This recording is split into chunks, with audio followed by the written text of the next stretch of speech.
Jericho, nag-viral sa pamamigay ng flyers card ng Quezon sa mga pampublikong sasakyan.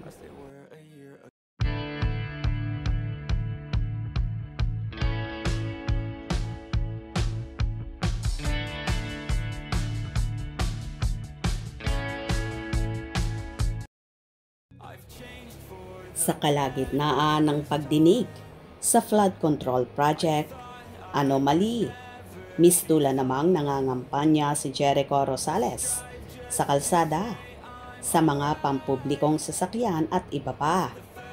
Nakapost ang eksena ni Jericho sa Instagram page ng TBA Production, film company, nang ilalabas nitong pelikula ang film bio ng dating presidente ng Pinas na si Manuel L. Quezon.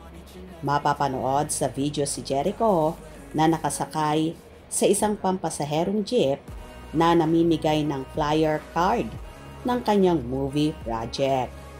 Nasa gitna rin ito ng traffic at namumudmod ng parehong card sa mga SUV, transport drivers at pasahero.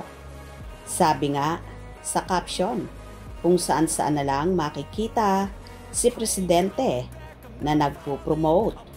Say naman sa caption, Quezon in your area. Malay nyo, next time sa jeep na sinasakyan nyo naman.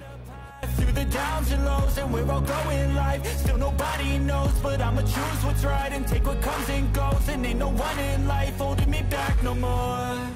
I've seen a lot of change, been through a lot of pain.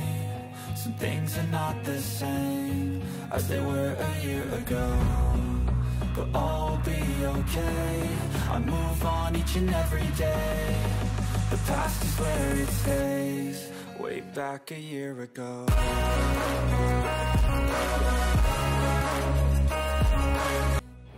Hindi nag-iisa si Jericho sa kanyang kalye tour dahil makikitang may mga kasama itong mga security at marshal na nakaabang lang sa kanya para masiguro ang kanyang kaligtasan at pagdumog ng tao.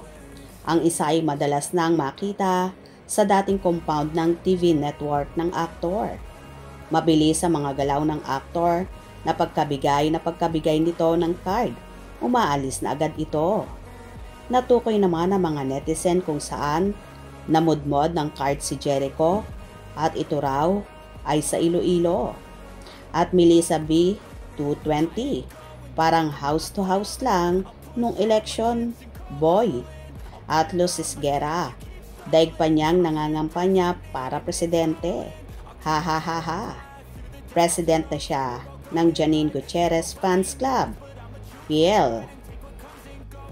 Nag-trending nga si Jericho sa pamamigay ng flyers sa mga pampublikong sasakyan sa Iloilo, nang iba naman ay ikinagulat at hindi nila akalain na makikita ang aktor.